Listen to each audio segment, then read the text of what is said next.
ബാലകൃഷ്ണമിത്രത്തിലേക്ക് എല്ലാവർക്കും ഒരിക്കൽ കൂടി സ്വാഗതം. സവിതയാണ് കേട്ടോ. ശ്രീകൃഷ്ണ ഗോവിന്ദ ഹരേ മുരാരേ ഹേ നാഥ നാരായണ വാസുദേവ. ശ്രീകൃഷ്ണ ഗോവിന്ദ ഹരേ മുരാരേ ഹേ നാഥ നാരായണ വാസുദേവ. ശ്രീ ഗുരുവായൂരപ്പ ശരണം ഹരേ. ഇന്നത്തെ സത്സംഗത്തിലേക്ക് എല്ലാവർക്കും ഒരിക്കൽ കൂടി സ്വാഗതം. ഇന്നലെ ശ്രീലകത്ത് ശ്രീ ഗുരുവായൂരപ്പൻ വെണ്ണയും മുടക്കുകളും പിടിച്ചു നിൽക്കുന്ന കുഞ്ഞുണ്ണി കൃഷ്ണനാണ്. ഇന്ന് ഉഷപൂജ തൊഴുതു വന്നിരിക്കുകയാണ് ഞാൻ. ഉഷപൂജ കൃഷ്ണൻ്റെ പാദത്തിൽ അനന്തോട് നമസ്കാരം പറയുന്നു. ഒപ്പം കൃഷ്ണപാദമനുഷ്യം ഹൃദി ഭാവയാമി, ഹരികൃഷ്ണപാദമനുഷ്യം ഹൃദി ഭാവയാമി. ഇന്നത്തെ രാമായണം കഥ നോക്കാമല്ലേ. ഞാൻ ചോദ്യങ്ങളൊക്കെ ചോദിക്കാൻ മറന്നുകൊണ്ട്, പിന്നെ അത് മാത്രമല്ല ഒരു കണ്ടിന്യൂറ്റി ഇല്ലാതെ ചോദ്യം ചോദിച്ചിട്ട് എന്താ കാര്യമല്ലേ. അപ്പോൾ ചോദ്യങ്ങളില്ല ഇന്ന്. എന്തായാലും രാമായണം കഥ പറയാം കേട്ടോ. നമ്മൾ യുദ്ധകാണ്ഡത്തിൻ്റെ ഏറ്റവും അവസാന ഭാഗത്തേക്കാണ് ഇപ്പോൾ വന്നിരിക്കുന്നത്. ശ്രീരാമ പട്ടാഭിഷേകത്തോടു കൂടിയാണ് യുദ്ധകാണ്ഡം കഴിയുക. ഏറ്റവും മനോഹരമായ രംഗങ്ങളാണ് ഇന്ന് നമുക്ക് കാണാൻ സാധിക്കുക. കാരണം 14 വർഷത്തെ വനവാസത്തിന് ശേഷം ശ്രീരാമചന്ദ്രൻ ആ പുഷ്പക വിമാനത്തിൽ സീതാദേവിയോടൊപ്പം ലക്ഷ്മണസ്വാമിയോടൊപ്പം ഹനുമാനോടൊപ്പം സുഗ്രീവനോടൊപ്പം ഒക്കെ ആയിട്ട് വലിയ ഘനഗാംഭീര്യത്തോട് കൂടിയിട്ട് എഴുന്നള്ളുകയാണ്.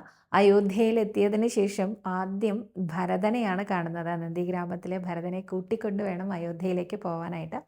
അപ്പോൾ നന്ദിഗ്രാമത്തിൽ, അതായത് അയോധ്യയുടെ ആ ഒരു ബോർഡറിൽ നന്ദിഗ്രാമത്തിലെ ഭരതനെ കാണാനായിട്ട് ശ്രീരാമചന്ദ്രൻ എഴുന്നള്ളുകയാണ്. അദ്ദേഹത്തിൻ്റെ ആ ഒരു നിമിഷം ശ്രീരാമചന്ദ്രൻ ഭരതനെ കണ്ടതും അദ്ദേഹത്തിൻ്റെ കണ്ണിൽ നിന്ന് വരെ ധാരധാരയായി കണ്ണുനീരൊഴുകി. കാരണം എങ്ങനെയാണോ ഒരു ആശ്രമ ജീവിതം ശ്രീരാമദേവൻ 14 വർഷം വനത്തിൽ അനുഷ്ഠിച്ചത്, അതാണ് നന്ദിഗ്രാമത്തിൽ ഭരതൻ അനുഷ്ഠിക്കുന്നത്. ഭരതൻ ആ പട്ടുമെത്തയിൽ കിടന്ന രാജകീയ സുഖ സൗകര്യങ്ങളോട് കൂടിയല്ലാതെ പാതുകങ്ങൾ ഉപേക്ഷിച്ച്, പട്ടുമെത്ത ഉപേക്ഷിച്ച്, ആ ഭക്ഷണം പോലും അയോധ്യാപുരിയിലെ കൊട്ടാരത്തിലെ ഭക്ഷണം പോലും അല്ലാതെ നിലത്തുറങ്ങിക്കൊണ്ട് ആ 14 വർഷം തൻ്റെ ജ്യേഷ്ഠനെ കാത്തിരുന്ന ഭരതസ്വാമിയെക്കുറിച്ച് പറഞ്ഞാലും മതി വരില്ല. എത്രത്തോളം അദ്ദേഹത്തിന് ആ സഹോദര സ്നേഹം ഉണ്ട് അല്ലേ. ഇതൊക്കെ ഇന്നത്തെ തലമുറയിൽ എല്ലാവർക്കും പറഞ്ഞ്, അല്ലെങ്കിൽ നമ്മളെല്ലാവരും അനുഷ്ഠിക്കേണ്ട കാര്യങ്ങളാണ്. നമ്മളെല്ലാവരും അത് അനുഷ്ഠിക്കാൻ മറന്നു പോകാറുണ്ട് അല്ലേ.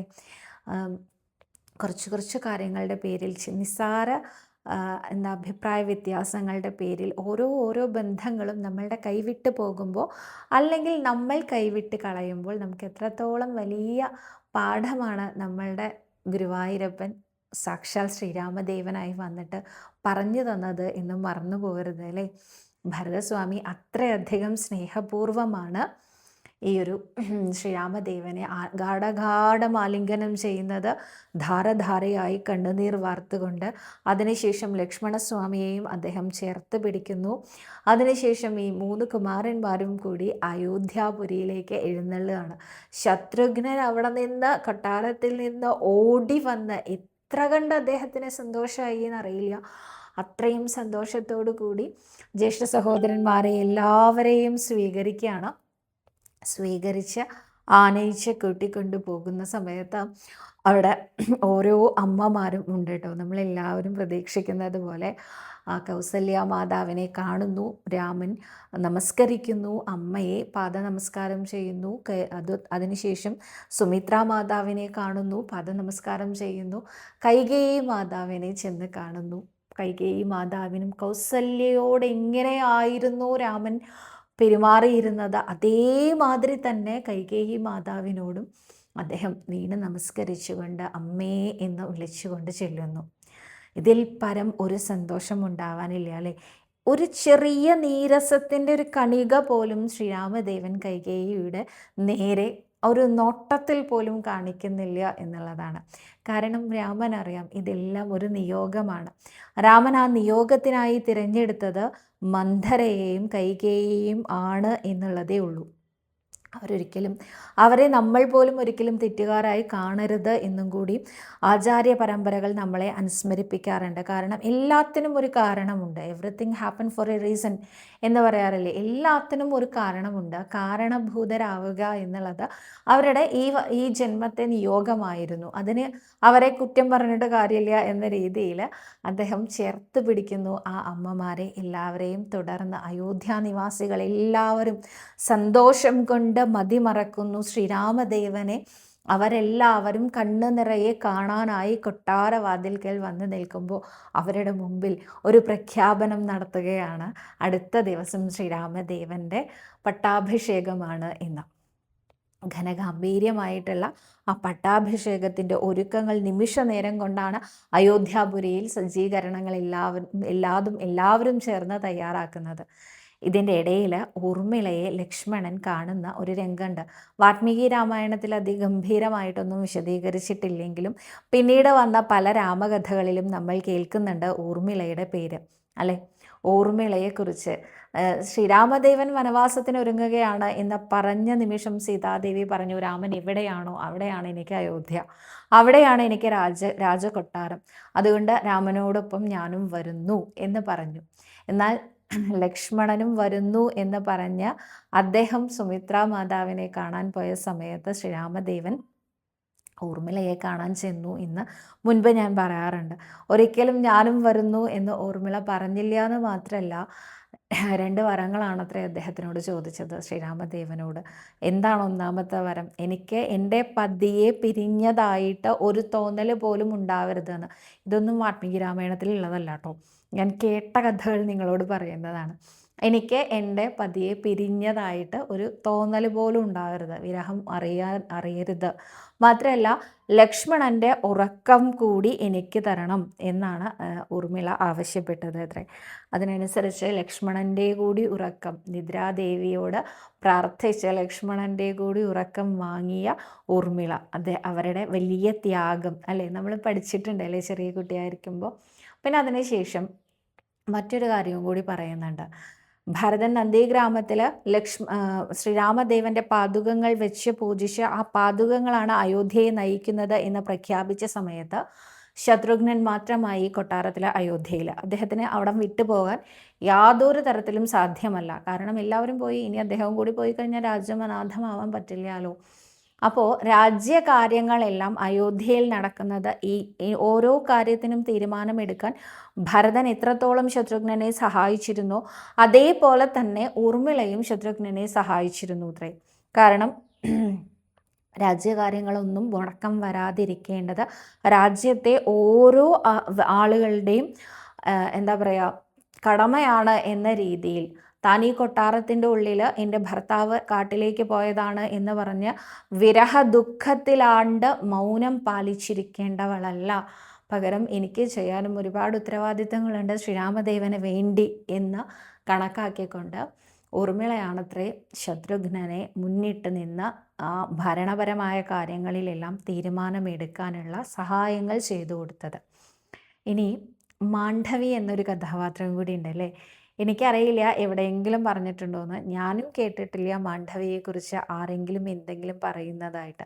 പക്ഷേ സീതയും ഊർമിളയും എത്രത്തോളം ത്യാഗം സഹിച്ചിട്ടുണ്ടോ അത്ര തന്നെ ത്യാഗം സഹിച്ചിട്ടുണ്ടായിരിക്കും മാണ്ഡവിയും, അല്ലേ? ഭരതൻ നന്ദിഗ്രാമത്തിലേക്ക് പോയി കഴിഞ്ഞ 14 വർഷമായിട്ട് അദ്ദേഹം അയോധ്യാപുരിയിലേക്ക് തിരിച്ചു വന്നിട്ടില്ല. സന്യാസ ജീവിതം മാത്രമാണ് അദ്ദേഹം നയിച്ചിരുന്നത്. അപ്പോഴും കൊട്ടാരത്തിൽ തനിച്ചാക്കപ്പെടുന്ന ഒരവസ്ഥ മാണ്ഡവിക്കും ഉണ്ടായിട്ടുണ്ടായിരിക്കും, അല്ലേ? എന്തായാലും ആ രാജകുമാരിമാരെല്ലാം ഓരോരുത്തരും അവരവരുടെ ധർമ്മത്തിനെ ഉയർത്തിപ്പിടിച്ചുകൊണ്ട് മൂല്യത്തിൽ അധിഷ്ഠിതമായിക്കൊണ്ട് ജീവിച്ച കഥയാണ് രാമായണം പറയുന്നത്. എന്തായാലും അങ്ങനെ ഓരോ ആളുകളുടെയും മനോവ്യാപാരങ്ങളെക്കുറിച്ചാണ് ഈ യുദ്ധകാണ്ഡത്തിൻ്റെ അവസാനം പ്രതിപാദിക്കുന്നത്. എന്തായാലും അത് കഴിഞ്ഞതിന് ശേഷം ശ്രീരാമൻ്റെ പട്ടാഭിഷേകമാണ്. അയോധ്യാപുരി മുഴുവൻ അലങ്കരിക്കപ്പെട്ടു അതിഗംഭീരമായിട്ട്. നമ്മൾ ഈ അടുത്ത കാലത്ത് ഇറങ്ങിയ ബാഹുബലി എന്ന സിനിമയൊക്കെ കണ്ടിട്ടുണ്ടല്ലേ, അനേകം തരത്തിലുള്ള വാദ്യഘോഷങ്ങൾ അതിൽ നമ്മൾ കണ്ടിട്ടുണ്ട്. അതേപോലെ തന്നെ അനേകം തരത്തിലുള്ള സേനകൾ, കാലാൾപ്പടയുണ്ട്, ആനപ്പടയുണ്ട്, കുതിരപ്പടയുണ്ട്, അങ്ങനെയൊക്കെ നിരന്നു നിൽക്കുന്നത് ഒന്ന് സങ്കല്പിച്ചു നോക്കൂ. ഇതൊക്കെ അയോധ്യാപുരിയിലുണ്ടായിരുന്നു. അയോധ്യാപുരി എന്ന് പറഞ്ഞാൽ സ്വർഗീയ സുഖങ്ങളെല്ലാം ഉള്ള നാടായിരുന്നു എന്നാണ് പറയാറുള്ളത്. ഇന്ദ്രൻ പോലും മോഹിച്ചു പോകുന്ന അത്രയധികം സമൃദ്ധമായ രാജ്യമായിരുന്നു ഇത്ര അയോധ്യ. അപ്പോൾ ആ അയോധ്യാപുരിയിലെ രാജകുമാരൻ തിരിച്ചു വരുന്നു.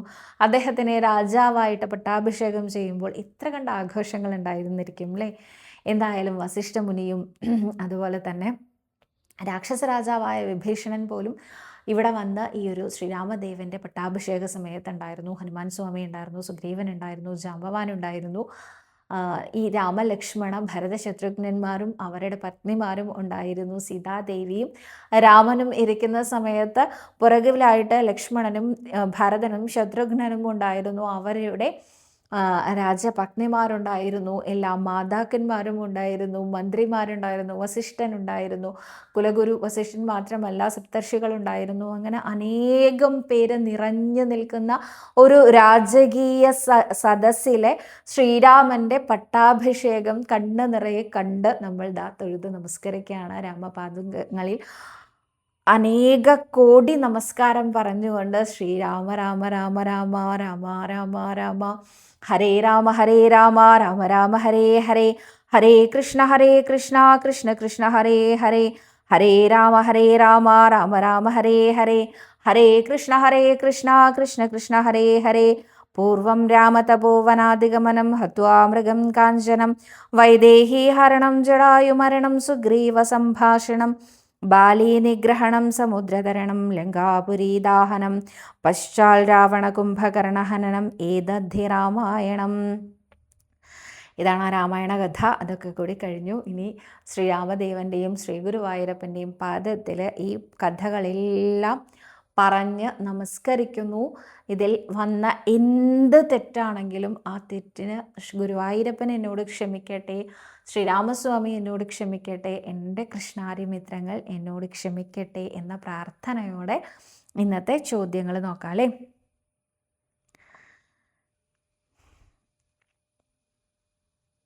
മുജ്ജന്മത്തിൽ ചെയ്തതിൻ്റെ കർമ്മഫലമാണ് ഈ ജന്മത്തിൽ അനുഭവിക്കുന്നത് എന്ന് പറയും. പക്ഷെ അത് ശരിയല്ലല്ലോ എന്ന് എനിക്ക് തോന്നാറുണ്ട്. കാരണം അതൊന്നും ഈ ജന്മം നമുക്ക് അറിയുന്നില്ലല്ലോ എന്നാണ് പ്രമീള നമ്പ്യാർ എന്ന ഭക്ത പറഞ്ഞിരിക്കുന്നത്. അതാണ് അതിൻ്റെ ഏറ്റവും ക്രൂരമായ വശം.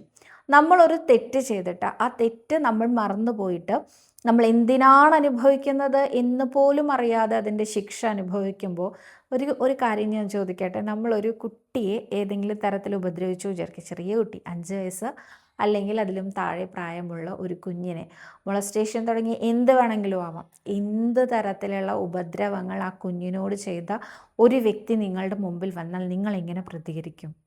നിങ്ങൾ വളരെ ക്രൂരമായിട്ടായിരിക്കും പ്രതികരിക്കുക അല്ലേ. എന്തിനാണ് ഈ കുട്ടിയോടൊക്കെ ഇങ്ങനെ ചെയ്യണേ എന്ന് ചോദിച്ചാൽ അയാളെ കൊല്ലാനും നമ്മൾ മടിക്കില്ല. അപ്പോൾ പക്ഷേ അയാൾ ചിലപ്പോൾ അയാളൊരു ലഹരിക്ക് അടിമപ്പെട്ടിട്ടായിരിക്കും അത് ചെയ്തിട്ടുണ്ടാവും. അത് മറന്നു പോയിട്ടുണ്ടാവും. അദ്ദേഹത്തിൻ്റെ ഓർമ്മകളിൽ പോലും അതുണ്ടാവില്ല. എന്നിരുത്തി നമ്മൾ വെറുതെ വിടൂ? ഉറപ്പായിട്ടും ഇല്ല. നിങ്ങളോട് ആരാ ലഹരി കഴിക്കാൻ പറഞ്ഞേ? നിങ്ങളോട് ആരാ ഇങ്ങനെ ചെയ്യാൻ പറഞ്ഞേ? നിങ്ങളിത് അർഹിക്കുന്നു എന്നല്ലേ നമ്മൾ പറയുക. ഇതേമാതിരിയാണ് നമ്മൾ ഒരു ജന്മത്തിൽ ചെയ്തു വെക്കുന്ന പാപങ്ങൾ അതവിടെ മറന്നെങ്കിൽ പോലും നമ്മളുടെ ആത്മാവ് എന്ന് പറയുന്നത് ഒറ്റ ആത്മാവേ ഉള്ളൂ. ശരീരം ഇങ്ങനെ എന്താ പറയുക, ഭഗവത്ഗീതയിൽ ഭഗവാൻ പറയണ പോലെ ജീർണിക്കുന്നതിനനുസരിച്ച് മാറിക്കൊണ്ട് വസ്ത്രം മാറുന്നത് പോലെ നമ്മുടെ ശരീരം മാറിക്കൊണ്ടേയിരിക്കും. ഇതിന് വളരെ മനോഹരമായിട്ടൊരാചാര്യ പറഞ്ഞ ആ ഉദാഹരണവും ഞാൻ എപ്പോഴും പറയാറുണ്ട്. നിങ്ങളൊരാൾക്ക് ഒരു വ്യക്തിക്ക് കടം കൊടുത്തു. ആ കടം അദ്ദേഹം സ്വീകരിക്കുന്ന, കടമായിട്ട് നിങ്ങൾ കൊടുക്കുന്ന പണം അദ്ദേഹം സ്വീകരിക്കുന്നത് ഒരു വെളുത്ത ഷർട്ട് ഇട്ടിട്ടാണ് വിചാരിക്കുക. കുറച്ച് ദിവസം കഴിഞ്ഞിട്ട് അദ്ദേഹം ഒരു കറുത്ത ഷർട്ട് ഇട്ടിട്ട് ആ പണം നിങ്ങളുടെ കയ്യിൽ തിരികെ കൊണ്ടുവന്ന് തരുമ്പോൾ, ഇങ്ങനെ കറുത്ത ഷർട്ട് ഇട്ടാൽ ഞാനിത് വാങ്ങിക്കില്ല, നിങ്ങൾ അന്നിട്ട പഴയ വെളുത്ത ഷർട്ട് ഇട്ടാൽ മാത്രമേ ഞാനത് സ്വീകരിക്കുള്ളൂ എന്ന് പറയാറുണ്ടോ? അതില്ല അല്ലേ. അവിടെ നമ്മൾ ആ കൊടുക്കുന്ന പണത്തിനാണ് മൂല്യം. അത് അദ്ദേഹം തിരിച്ചു തരുന്നു, നമ്മൾ സ്വീകരിക്കുന്നു, ഇത്രയല്ലേ ഉള്ളൂ. ഇതേപോലെയാണത്രേ നമ്മുടെ കർമ്മങ്ങളും. എല്ലാ കർമ്മത്തിനും ഒരു ഫലമുണ്ട്. നെഗറ്റീവ് ആവാം, പോസിറ്റീവ് ആവാം. നമ്മൾ ചെയ്യുന്ന കർമ്മം എന്താണോ അതിനനുസരിച്ചുള്ള ഫലം. അത് നമ്മുടെ ഈ ശരീരം കൊണ്ട് തന്നെ നമുക്ക് അനുഭവിക്കാൻ പറ്റിക്കൊള്ളണമെന്നൊന്നുമില്ല. നോക്കൂ, ഒരാൾ ഒരു 60 വയസ്സ് വരെ ഭയങ്കര ക്രൂരമായിട്ട് ജീവിച്ച ഒരാളാണ്. അദ്ദേഹം കാണുന്നവരെ മുഴുവൻ ഉപദ്രവിക്കും. വാക്കുകൊണ്ടും നോട്ടം കൊണ്ടും ശരീരം കൊണ്ടും എങ്ങനെയൊക്കെ പീഡിപ്പിക്കാൻ പറ്റുമോ അങ്ങനെയൊക്കെ അദ്ദേഹം പീഡിപ്പിക്കുക വിചാരിക്കുക. അദ്ദേഹത്തിൻ്റെ ആയുസ് 65 വയസ്സ് വരെ ഉള്ളൂ. 60 വയസ്സ് വരെയും അദ്ദേഹം എല്ലാവരെയും പീഡിപ്പിച്ചുകൊണ്ടിരിക്കുകയാണ്. പിന്നെ അങ്ങനെ ശാരീരികമായിട്ടുള്ള ബുദ്ധിമുട്ട് കൊണ്ട് അദ്ദേഹം ആരെയും പീഡിപ്പിക്കാൻ പറ്റാത്ത അവസ്ഥയിൽ കിടപ്പിലായി എന്ന് വിചാരിക്കുക. എന്ന് കരുതി ഈ 5 വർഷം കൊണ്ട് 60 വർഷം ഇദ്ദേഹം ചെയ്ത എല്ലാ ബുദ്ധിമുട്ടുകളും ക്ഷമിച്ചു കളയണോ? അല്ലെങ്കിൽ സാരല്ലേ, വയസ്സായില്ലേ, ഇനി പോട്ടെ എന്ന് വിചാരിക്കണോ? പറ്റില്ല. അദ്ദേഹം 60 വർഷവും ചെയ്തു. ദുഷ്ടനാണ് അദ്ദേഹം. അപ്പോൾ ആ ദുഷ്ടൻ്റെ ആ ഒരു കർമ്മത്തിൻ്റെ ഫലം മുഴുവൻ അദ്ദേഹത്തിന് അനുഭവിക്കണമെങ്കിൽ ഇനിയൊരു ജന്മം എടുത്തേ പറ്റൂ. കാരണം അത്രയും സമയം കൊണ്ട് അനുഭവിച്ച് തീർക്കേണ്ട പാപമല്ല അദ്ദേഹം ചെയ്തിട്ടുള്ളൂ, കുറേ ചെയ്തിട്ടുണ്ട്. അപ്പോൾ ഒരു ജന്മം അദ്ദേഹം അതിന് വേണ്ടി എടുത്തോട്ടെ, അല്ലേ? അങ്ങനെയല്ലേ വേണ്ടത്? ഗുരുവായൂരപ്പൻ്റെ കണക്കുകളിൽ ഒരിക്കലും ഒരു പിഴവ് സംഭവിക്കില്ല കേട്ടോ. ഗുരുവായൂരപ്പൻ്റെ കണക്കാണ് അത്. നമ്മൾ ഒരു ജന്മം കൊണ്ട് തീർക്കേണ്ട പാപങ്ങളല്ല നമ്മൾ ചെയ്തേച്ചാൽ ജന്മജന്മാന്തരങ്ങളായിട്ട് അത് അനുഭവിക്കേണ്ടി വരും. പുണ്യം ചെയ്തവരും അങ്ങനെ തന്നെയാണ്. അതിൻ്റെ ഉദാഹരണം എന്താണെന്നറിയോ? നല്ലോണം പുണ്യമൊക്കെ ചെയ്തിട്ട് ഡെപ്പോസിറ്റായിട്ട് കുറേ പുണ്യം ഉണ്ട് വിചാരിക്കുക. പിറ്റത്തെ ജന്മം വരുമ്പോൾ നമ്മൾ നോക്കുമ്പോൾ അവരങ്ങനെ പ്രത്യേകിച്ച് ജപിക്കണോ, അല്ലെങ്കിൽ അവർക്ക് ഒരുപാട് ജപിച്ചതിൻ്റെ ഒരു ഭഗവാന്റെ അനുഗ്രഹം എന്നൊന്നും പറയാൻ പറ്റില്ല. ഒരു നോർമൽ ലൈഫോ വല്ലാത്ത ജപമൊന്നുമില്ല. പക്ഷെ അവർക്ക് നമ്മൾ പുറത്ത് നോക്കുമ്പോൾ അവർക്ക് ഒരു പ്രശ്നവുമില്ല. അവർക്ക് സാമ്പത്തികമായിട്ടുള്ള ബുദ്ധിമുട്ടില്ല, ശാരീരികമായിട്ടുള്ള ബുദ്ധിമുട്ടില്ല, അങ്ങനെ പ്രത്യേകിച്ച് പ്രശ്നമൊന്നുമില്ല. അത് നോർമലായിട്ട് ജീവിച്ചു പോകുന്നുണ്ട്. നമ്മളാണെങ്കിലും ഇവിടെ കഷ്ടപ്പെട്ട് ജപിച്ചുകൊണ്ട് തോറ്റുകൊണ്ടിരിക്കുകയാണ് എന്ന് തോന്നാറില്ലേ നമുക്ക് ഇടയ്ക്കെങ്കിലും? അതെന്താ കാരണം? നമ്മളുടെ കർമ്മഫലം നമുക്ക് അനുഭവിക്കണം. അപ്പോൾ ഭഗവാനെ ജപിക്കുന്നതിന് ഒരു പെർസെൻറ്റേജ് നമ്മുടെ ഈ കർമ്മത്തിൻ്റെ ആ ഒരു പാപം ശുദ്ധീകരിക്കാൻ വേണ്ടി മാറ്റിവെക്കണം. പക്ഷേ ഇവർക്കതിൻ്റെ ആവശ്യമില്ല. ഒരു പാപങ്ങളൊന്നും അധികം ചെയ്തിട്ടില്ല. ഡെപ്പോസിറ്റും കൊണ്ട് ആ ഭൂമിയിലേക്ക് വന്നിരിക്കണേ. അതുകൊണ്ടാണത്രേ അവർക്ക് സുഖമായിട്ട് ജീവിക്കാൻ പറ്റണേ. ഇതൊക്കെ ആചാര്യന്മാർ പറഞ്ഞു കേട്ടിട്ടുള്ളതാണ് കേട്ടോ. ഇതുപോലത്തെ സംശയങ്ങളൊക്കെ, ഈ കൊനിഷ്ഠ പിടിച്ച സംശയങ്ങളൊക്കെ എനിക്ക് എപ്പോഴും ഉണ്ടാവാറുണ്ട്. അപ്പോൾ ഞാനിതൊക്കെ ഇങ്ങനെ അന്വേഷിച്ച് നടക്കുമ്പോൾ ഓരോരുത്തരുടെയും വാചകങ്ങൾ കേട്ട് പഠിക്കുന്നതാണ് കേട്ടോ. അടുത്തതായിട്ട് ശോഭ എന്ന ഭക്തയാണ് പറഞ്ഞിരിക്കുന്നത്. സവിത, അരിമ്പാറയ്ക്ക് എന്ത് വഴിപാടാണ് ചെയ്യേണ്ടത്? ഞാൻ 2 പ്രാവശ്യം ചോദിച്ചിട്ടും മറുപടി ഇല്ല. അരിമ്പാറയൊക്കെ സ്കിൻ ഡിസീസസിൽ പെടില്ലേ? ചേന വഴിപാട് ചെയ്തോളൂ. സ്കിന്നിലല്ലേ വരുന്നത്, മുഖത്ത് അല്ലെങ്കിൽ അത് ശരീരത്തിൽ വരുന്നതല്ലേ. അപ്പോൾ ചേന വഴിപാട് ചെയ്തോളൂ കേട്ടോ. അടുത്തതായിട്ട്, ഞാൻ സപ്തശുദ്ധി അഭിഷേകം 18-ന് ബുക്ക് ചെയ്തിട്ടുണ്ട്. എന്താണ് പ്രസാദം, അഭിഷേകത്തിൻ്റെ പ്രസാദമായിട്ട് കിട്ടുക? ഇത് എപ്പോഴാണ് കിട്ടുന്നത് എന്നാണ് ലക്ഷ്മിക്കുട്ടി നായർ എന്ന ഭക്ത ചോദിച്ചിരിക്കുന്നത്. എൻ്റെ അറിവിൽ സപ്തശുദ്ധി അഭിഷേകത്തിന് പ്രത്യേകിച്ച് ഒരു പ്രസാദവും ലഭ്യമല്ല. അപ്പോൾ അത് ഞാൻ ഒന്നും കൂടി ചോദിച്ചിട്ട് പറയാം കേട്ടോ. അടുത്തതായിട്ട് അശ്വതി എന്ന ഭക്തയാണ് ചോദിച്ചിരിക്കുന്നത്. ഏകാദശി വ്രതത്തിൽ ഉള്ളി, വെളുത്തുള്ളി എന്നിവ ഉപയോഗിക്കാമോ എന്ന്. ഉപയോഗിക്കാൻ പാടില്ല എന്നാണ് ഞാൻ കേട്ടിരിക്കുന്നത്. ഏകാദശി വ്രതം എന്ന് പറയുമ്പോൾ സാത്വികമായിട്ട് ഭഗവാനെ മാത്രം ധ്യാനിച്ചുകൊണ്ടിരിക്കുക കൂടുതൽ നേരം എന്നുള്ളതാണ് ഉദ്ദേശിക്കുന്നത്. അതിന് നമ്മൾ എന്താ പറയുക, നമ്മളുടെ ഇന്ദ്രിയങ്ങളെ നിയന്ത്രിക്കുക എന്നൊരർത്ഥം കൂടിയുണ്ട്. ഇന്ദ്രിയ നിയന്ത്രണം എന്ന് പറഞ്ഞാൽ നമ്മളുടെ ഇന്ദ്രിയങ്ങൾ ഏതൊക്കെയാണ്, പഞ്ചേന്ദ്രിയങ്ങൾ ഏതൊക്കെയാണ്? കണ്ണ്, മൂക്ക്, ചെവി, നാക്ക്, ത്വക്ക്, ഇതാണ് നമ്മുടെ ഈ പഞ്ചേന്ദ്രിയങ്ങൾ എന്ന് പറയുക. ഈ പഞ്ചേന്ദ്രിയങ്ങൾക്ക് അനുസരിച്ച് നമ്മൾ പ്രവർത്തിക്കാതെ നമുക്കനുസരിച്ച് പഞ്ചേന്ദ്രിയങ്ങൾ പ്രവർത്തിക്കണം. ഇതത്ര എളുപ്പമല്ല കേട്ടോ. പറയുമ്പോൾ നല്ല എളുപ്പമാണ്, പക്ഷെ അത്ര എളുപ്പമല്ല. ഈ പഞ്ചേന്ദ്രിയങ്ങളിൽ തന്നെ ഒരു ഇന്ദ്രിയത്തിന് 2 ഫങ്ഷനിങ് ഉണ്ട്. അതേതാണെന്നറിയോ? നാവിനാണ്. സംസാരവും അതുപോലെ തന്നെ രുചിയും. അത് രണ്ടും ഈ നാവിനെ കൊണ്ടാണ് അല്ലേ ചെയ്യാൻ പറ്റുന്നത്. ഇത് രണ്ടും നിയന്ത്രിക്കാൻ നമുക്ക് നല്ല പ്രയാസമാണ്. ഒരു സംസാരപ്രിയനായിട്ടുള്ള ആൾക്കാർ, അല്ലെങ്കിൽ സംസാരപ്രിയ ആയിട്ടുള്ള ആൾക്കാർക്ക് മിണ്ടാതിരിക്കാൻ പറഞ്ഞാൽ പറ്റില്ല. അവരിങ്ങനെ സംസാരിച്ചുകൊണ്ടിരിക്കും. നല്ലതായാൽ കുഴപ്പമില്ലായിരിക്കും, അല്ലാച്ച എന്താ ഉണ്ടാവുക? പല്ലൊക്കെ പോയി കിട്ടുമില്ലേ? അപ്പോൾ അതിൽ നാവിനെ നിയന്ത്രിക്കാൻ നമുക്ക് നല്ല പ്രയാസമാണ്. പിന്നെ എന്താ? രുചികരമായ ഭക്ഷണം, നമുക്കിഷ്ടമുള്ള ഭക്ഷണം നമ്മുടെ മുമ്പിൽ കൊണ്ടുവച്ചിട്ട് അത് കഴിക്കാൻ പാടില്ല പറഞ്ഞാൽ നമുക്ക് ഇത്തിരി ബുദ്ധിമുട്ടാവും അല്ലേ? ഈ ഇന്ദ്രിയങ്ങളുടെ നിയന്ത്രണത്തിന് വേണ്ടിയിട്ടാണ് അത്ര ഏകാദശി വ്രതത്തിൽ കൂടുതലും പ്രാധാന്യം നൽകുന്നത്. അപ്പോൾ ഇന്ദ്രിയങ്ങളിൽ നാക്കിനെ നിയന്ത്രിക്കാൻ നമുക്ക് സാധിക്കുകയാണെങ്കിൽ അന്നത്തെ ദിവസം നമ്മൾ സാത്വികമായിട്ടുള്ള ഭക്ഷണങ്ങൾ മാത്രം സ്വീകരിക്കുക. ഈ സാത്വികമായ ഭക്ഷണത്തിൽ ഉള്ളി പെടില്ല. ഉള്ളിയും വെളുത്തുള്ളിയും ഒക്കെ രാജസികമോ അല്ലെങ്കിൽ താമസികമോ ആയിട്ടുള്ള ഭക്ഷണമാണത്രേ. അതുകൊണ്ട് തന്നെ ഈ ഭക്ഷണങ്ങളെ നമ്മൾ ഒഴിവാക്കേണ്ടതാണ് എന്നാണ് ആചാര്യന്മാർ പറയാറുള്ളത് കേട്ടോ. അടുത്തതായിട്ട് ചൈതന്യ കേസി എന്ന ഭക്തയാണ് ചോദിച്ചിരിക്കുന്നത്. ശ്രീ ഗുരുവായൂരപ്പ ശരണം, സവിത, നാരായണീയത്തിലെ അംബരീഷ ചരിതത്തിൻ്റെ ഫലം എന്താണെന്ന് പറയാമോ എന്ന്. ഏകാദശി നോറ്റിട്ട് അംബരീഷനെ ശ്രീ ഗുരുവായൂരപ്പൻ കനിഞ്ഞനുഗ്രഹിക്കുന്ന ഭാഗമാണ് അംബരീഷ ചരിതം എന്ന് പറയുന്നത്. അതായത് അംബരീഷൻ എന്നൊരു മഹാരാജാവ് ഉണ്ടായിരുന്നു എന്നും അദ്ദേഹത്തിന് ശ്രീ ഗുരുവായൂരപ്പനെ ഭജിക്കാൻ വലിയ ഇഷ്ടമായിരുന്നു എന്നും അദ്ദേഹത്തിന് രാജ്യകാര്യങ്ങളെല്ലാം നോക്കിയിട്ട് പിന്നെ ഗുരുവായൂരപ്പനെ ഭജിക്കാനും കൂടി ആകുമ്പോൾ ദേഷ്യവും സങ്കടവും കൂടി വരികയാണ്. എല്ലാം കൂടി അങ്ങോട്ട് എത്തിക്കാൻ പറ്റണില്ല. കൂടുതൽ നേരം ഭജിക്കാൻ പറ്റിയാൽ കുറച്ചുകൂടി നന്നായില്ലേ എന്നൊരു തോന്നൽ അദ്ദേഹത്തിൻ്റെ ഉള്ളിൽ. അപ്പോൾ ഭഗവാൻ എന്ത് ചെയ്തു? സുദർശനത്തിനെ അങ്ങോട്ട് പറഞ്ഞയച്ചു. സുദർശനൻ ഒരു ആൾരൂപം ധരിച്ചുകൊണ്ട്, സുദർശന ചക്രം ട്ടോ, അദ്ദേഹം ഒരു ആൾരൂപം ധരിച്ചുകൊണ്ട് ഈ അംബരീഷ മഹാരാജാവിൻ്റെ അടുത്ത് വന്നിട്ട്, അങ്ങ് ഞാൻ മഹാവിഷ്ണു പറഞ്ഞയച്ചിട്ട് വരികയാണ്, അങ്ങയുടെ ഭരണപരമായ കാര്യങ്ങളുടെ ഉത്തരവാദിത്വം എന്നെ ഏൽപ്പിച്ചോളൂ, ബാക്കി ഭജിച്ചോളൂ എന്ന് പറഞ്ഞു. അദ്ദേഹത്തിന് ഇനി സന്തോഷമാവാൻ ബാക്കിയൊന്നുമില്ല. അങ്ങനെ ഇദ്ദേഹം ഭജിക്കുകയാണ് ശ്രീ ഗുരുവായൂരപ്പനെ. അങ്ങനെ അദ്ദേഹം ഒരിക്കൽ സുദർശനനോട് പറഞ്ഞു, സുദർശൻ മന്ത്രിപദം അലങ്കരിച്ചുകൊണ്ട് ഇദ്ദേഹത്തിൻ്റെ കാര്യങ്ങളൊക്കെ നോക്കാം. ഒരിക്കൽ പറഞ്ഞു, എനിക്ക് ഏകാദശി വ്രതം സംവത്സര ഭജനം നടത്തിയാൽ കൊള്ളാം എന്നുണ്ടെന്ന്. അതായത് ഒരു വർഷം വരുന്ന എല്ലാ ഏകാദശികളും മുടങ്ങാതെ നോറ്റുകൊണ്ട് ഭജിക്കണം എന്നാണ് അദ്ദേഹത്തിൻ്റെ ആഗ്രഹം. അങ്ങനെ അദ്ദേഹം സംവത്സര ഭജനമായി ഏകാദശി നോക്കുകയും ഒരു വർഷം തികയുന്ന ദിവസം ദ്വാദശിയുടെ അന്ന് അതിഗംഭീരമായ സദ്യ ഒരുക്കുകയും ദ്വാദശി പാരണ വീടാനായിട്ട് അനേകം ആളുകളെ ക്ഷണിക്കുകയും ഒക്കെ ചെയ്തു. വേണ്ട ദാനധർമ്മങ്ങളെല്ലാം ചെയ്തു. അതിനുശേഷം അദ്ദേഹം ആ പാരണ വീടാനുള്ള മുഹൂർത്തത്തിൻ്റെ സമയത്ത്, പാരണ വീടാറായ സമയത്ത് ദുർവാസാവ് മഹർഷി അവിടേക്ക് വരികയും മഹർഷിയെ ഭക്ഷണം കഴിക്കാൻ ക്ഷണിക്കുകയും ചെയ്തു.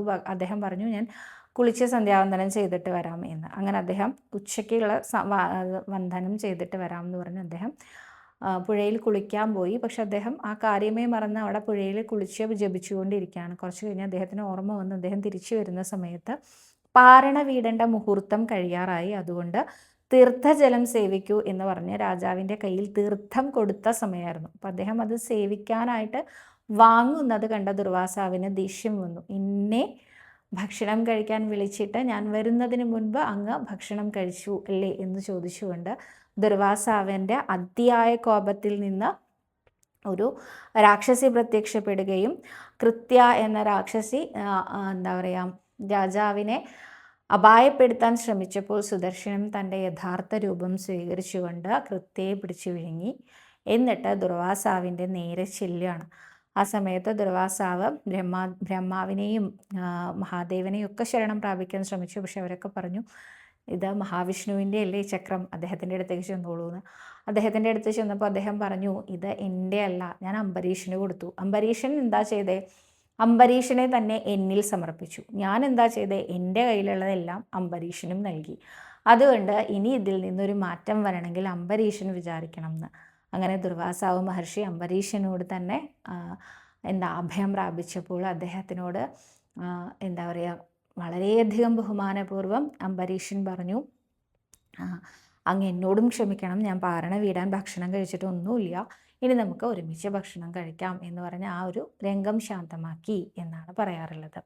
അപ്പോൾ ആരാണോ ഭജിക്കുന്നത് അവന് തന്നെ സമർപ്പിക്കുന്ന ശ്രീ ഗുരുവായൂരപ്പനെ, അദ്ദേഹത്തിൻ്റെ മാഹാത്മ്യത്തിനെ കുറിച്ച് പറയുന്നതാണ്, ഏകാദശി വ്രതത്തിൻ്റെ മാഹാത്മ്യത്തിനെ കുറിച്ച് പറയുന്നതാണ് അംബരീഷ ചരിതം. അപ്പോൾ വളരെ നല്ല ഭാഗമാണ് കേട്ടോ അത്. ഞാൻ ഒരു ചോദ്യത്തിന് ഇത്രയും നേരം ഉത്തരം പറയാൻ എടുത്താൽ 10 ചോദ്യം തികച്ച് എനിക്ക് എടുക്കാൻ പറ്റില്ല കേട്ടോ. ഹനൂജ ബെനു എന്ന ഭക്ത ചോദിച്ചിട്ടുണ്ട്, സവിതാ നാരായണീയം എങ്ങനെ പഠിക്കാം? തനിയെ വായിച്ചു നോക്കി അല്പം പ്രയാസമായി തോന്നി. യൂട്യൂബിൽ വീഡിയോ ഡൗൺലോഡ് ചെയ്ത് കേട്ട് വായിച്ച് പഠിക്കുന്നതിൽ തെറ്റുണ്ടോ? ഒരു തെറ്റുമില്ല. ഏത് മാർഗേണ വേണമെങ്കിലും നമുക്ക് ഗുരുവായൂരപ്പൻ്റെ ശ്രീമൻ നാരായണീയത്തോടെ ഉപാസിക്കാവുന്നതാണ്. ഭഗവാൻ നാരായണീയ പ്രിയനാണ്.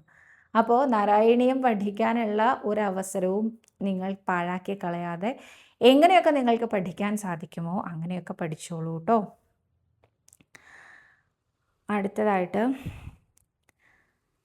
ഇന്നലെ ഒരു ചോദ്യം ഉണ്ടായിരുന്നു. ഒരു ഭക്തയുടെ രാമായണം സന്ധ്യാസമയത്ത് വായിക്കാൻ പാടില്ല, സന്ധ്യ കഴിഞ്ഞതാണ് ആ ഭക്ത ചോദിച്ചത്. പക്ഷെ സന്ധ്യാസമയത്ത് വായിക്കാൻ പാടില്ലാത്തതിൻ്റെ കാരണം എന്താണെന്ന് കൺവിൻസിങ് ആയിട്ടുള്ള 2 മറുപടികളാണ് വന്നിരിക്കുന്നത്. ഒന്ന്, സന്ധ്യ എന്ന ഭക്തയാണ് പറഞ്ഞിരിക്കുന്നത്, എവിടെ രാമായണ പാരായണം നടന്നാലും അവിടെയെല്ലാം ഹനുമാൻ സ്വാമി ഓടിയെത്തും എന്നാണ് വിശ്വാസം. സന്ധ്യാസമയത്ത് രാമായണം വായിക്കുമ്പോൾ ഹനുമാൻ സ്വാമിയുടെ സന്ധ്യാവന്ദനം മുടങ്ങും. അതുകൊണ്ട് സന്ധ്യാസമയത്ത് വായിക്കാതെ സന്ധ്യ കഴിയുമ്പോൾ വായിക്കാമെന്നാണ് ഞാൻ കേട്ടിട്ടുള്ളത് എന്നാണ്. ക്വൈറ്റ് കൺവിൻസിങ് എന്നാണ് എനിക്കും തോന്നിയത്. കാരണം എന്താണെന്ന് വെച്ചാൽ ശരിയാണ്, എവിടെ രാമായണം വായിക്കുകയാണെങ്കിലും അവിടെ നമ്മുടെ ഹനുമാൻ സ്വാമി ഓടിയെത്താൻ സാധ്യതയുണ്ട് അല്ലേ. രാമനാമം മുഴങ്ങുന്നിടത്ത് രാമൻ്റെ ഏറ്റവും പ്രിയപ്പെട്ട ദാസനായ ഹനുമാൻ സ്വാമിക്ക് വരാതിരിക്കാൻ സാധ്യമല്ല. അതുകൊണ്ട് തീർച്ചയായിട്ടും അങ്ങനൊരു കാരണം നമുക്ക് വേണമെങ്കിൽ പറയാവുന്നതാണ്. അടുത്തതായിട്ട് പണ്ട് കാലത്തുള്ള ആളുകൾ വെളിച്ചം കുറവായതുകൊണ്ട് സന്ധ്യ കഴിഞ്ഞാൽ രാത്രിയായാൽ ഇരുട്ടത്ത് വായിച്ചാൽ അക്ഷരങ്ങൾ പെറുക്കി പെറുക്കി തപ്പി തപ്പി വായിക്കുമ്പോൾ തെറ്റ് വരാൻ സാധ്യതയുള്ളത് കൊണ്ടാണ് ഇങ്ങനെ പറയുന്നത് എന്ന് പറഞ്ഞു. അതും മേ ബി ഓക്കെ ആയിരിക്കാം. അത് പക്ഷേ രാമായണത്തിൻ്റെ കാര്യത്തിൽ മാത്രമായിരിക്കില്ല, അപ്പോൾ എല്ലാതും അങ്ങനെ പറയുണ്ടായിരിക്കും അല്ലേ? അതെന്തായാലും അതെനിക്കറിയില്ല. ഞാൻ ഈ 2 ഉത്തരങ്ങളാണ് പറഞ്ഞതിൽ എനിക്ക് ഓക്കെ ആയിട്ട് തോന്നിയത്, അതുകൊണ്ട് ഞാൻ വായിച്ചു എന്നേ ഉള്ളൂ. എൻ്റെ പേഴ്സണൽ ഒപ്പീനിയൻ എപ്പോഴും വായിക്കാം എന്നുള്ളതാണ് കേട്ടോ. അടുത്തതായിട്ട് ശൈലജ എന്ന ഭക്തയാണ്. മോളെ സവിത, ഞാൻ ദിവസവും മോൾ പറയുന്ന കാര്യങ്ങൾ കേൾക്കാറുണ്ട്. എൻ്റെ സ്ഥലം വിൽക്കാനായിട്ട് ഞാൻ ഏത് ഭാഗമാണ് വായിക്കേണ്ടത്? നാരായണീയത്തിൽ 3-4 കൊല്ലം കൊണ്ട് ശ്രമിക്കുകയാണ്. ഇതുവരെയും സ്ഥലം വിറ്റുപോയിട്ടില്ല. ഈ സ്ഥലം വിറ്റാൽ എൻ്റെ കുറേ കാര്യങ്ങൾ ചെയ്യാൻ സാധിക്കും. സ്ഥലം വിൽക്കാൻ പറ്റാത്തതിൽ ഞാൻ വളരെയധികം സങ്കടത്തിലാണ്. അഹസ് വഴിപാട് ഷീട്ടാക്കി പ്രാർത്ഥിച്ചോളൂ. ഒപ്പം 12ാമത്തെ ദശകം വരാഹ അവതാരമാണ്. ഇത് ചൊല്ലി നമസ്കരിച്ചോളൂ. ഭൂമിദേവിയെ ഉദ്ധരിക്കുന്ന ആ വരാഹമൂർത്തിക്ക് നമസ്കാരം പറഞ്ഞോളൂ. പക്ഷേ ഇതിൻ്റെ ഫലശ്രുതി അത് തന്നെയാണോ എന്ന് ചോദിച്ചാൽ ആചാര്യൻ എപ്പോഴും പറയാറുണ്ട്, അല്ല, ഭൂമിദേവിയോളം ക്ഷമ കിട്ടാനാണ് നമ്മളിത് ചൊല്ലേണ്ടതെന്ന് പറയാറുണ്ട് കേട്ടോ. പക്ഷേ സ്ഥലം വിൽപ്പനയുടെ കാര്യത്തിലും വരാഹമൂർത്തിയെ ഉദ്ധരിച്ചിട്ടുള്ള ആ ശ്രീ ഗുരു അയ്യപ്പനെ നമസ്കാരം ചെയ്തുകൊണ്ട് ആ 12ാമത്തെ ദശകം ചൊല്ലി നമസ്കരിച്ചോളൂ കേട്ടോ. ഇനി